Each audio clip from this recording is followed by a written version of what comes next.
English. How did you get into this racket? How'd I get into it? What you mean is, how do I get out of it? Alex Demir is one of the few actors of Turkish origin in Hollywood, if not the only one. Recently, Mr. Demir attended a panel organized by Turkish Cultural Center in New York and discussed the difficulties of being an actor of Turkish origin in Hollywood, as well as Turkey's perception in the eyes of the film and entertainment world. I'm the only Turkish actor who's actually working and making money in TV shows and getting cast in films and things like that. You were working in Beverly Hills and everything. I worked the slums south of Olympic and Beverly adjacent. Real gold's up there.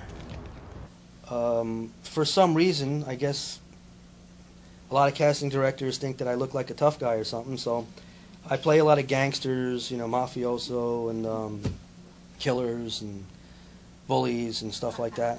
Under arrest for the murder of Salvatore De Rosa. What are you talking about? You got the right to remain silent. Hey, you guys all right back there?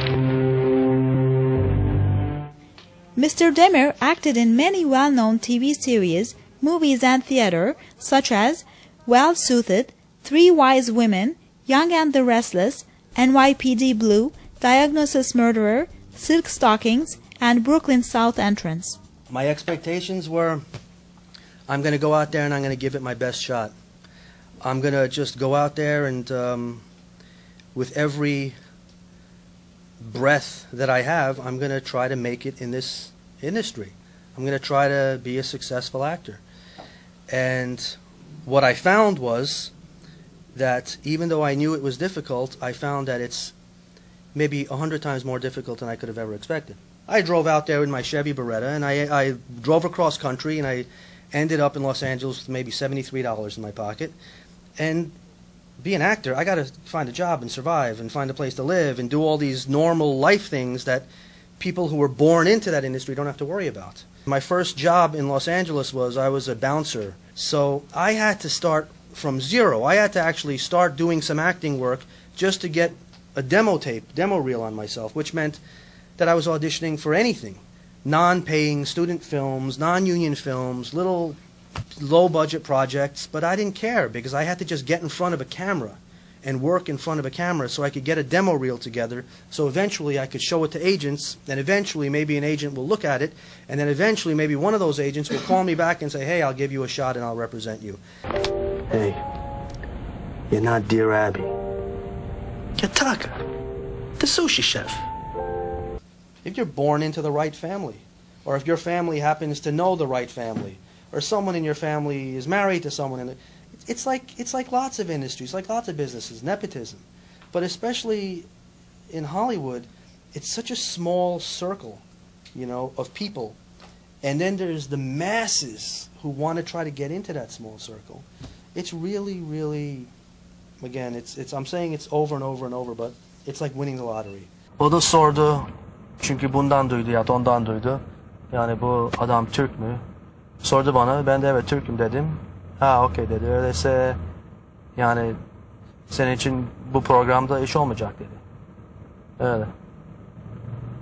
Ben de ne diyeyim ya? I've booked a role, and then once I book the role and someone, the assistant director, says to me, hey, you're an Italian from New York. Yeah, paisan. I say, I'm not Italian, I'm Turkish. I see their face change. It's a misconception. They've been brought up, raised, and taught that Turks are some kind of strange, weird, Midnight Express, dots in their head, wearing turbans. I mean, it's just they have...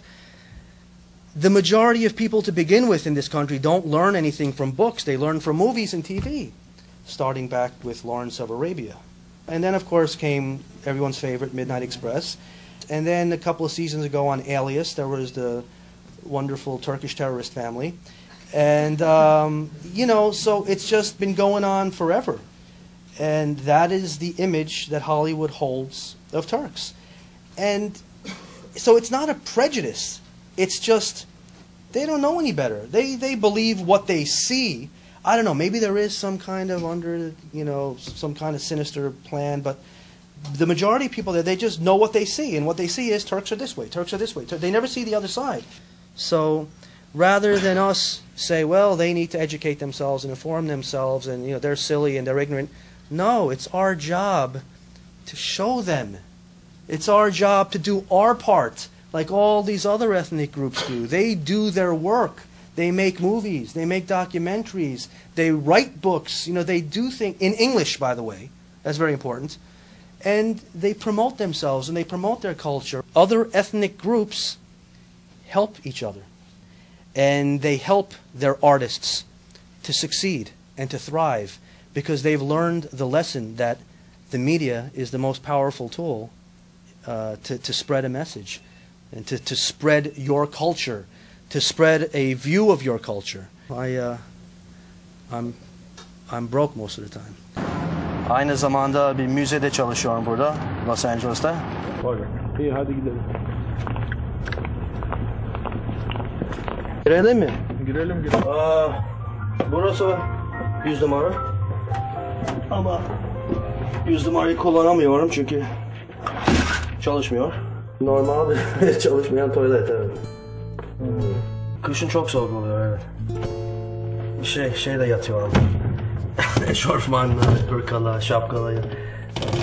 3 tane battaniyeler. Öyle. Ve kedi var. Kedi de benim yanımda yatıyor. Türkçe anlatamam ya. Yani hayatıma baksana nasıl yaşıyorum. Ama hiç kimse bize yardım etmeyecek. Ne yardım etsinler ki? Biz birbirimize yardım etmiyoruz.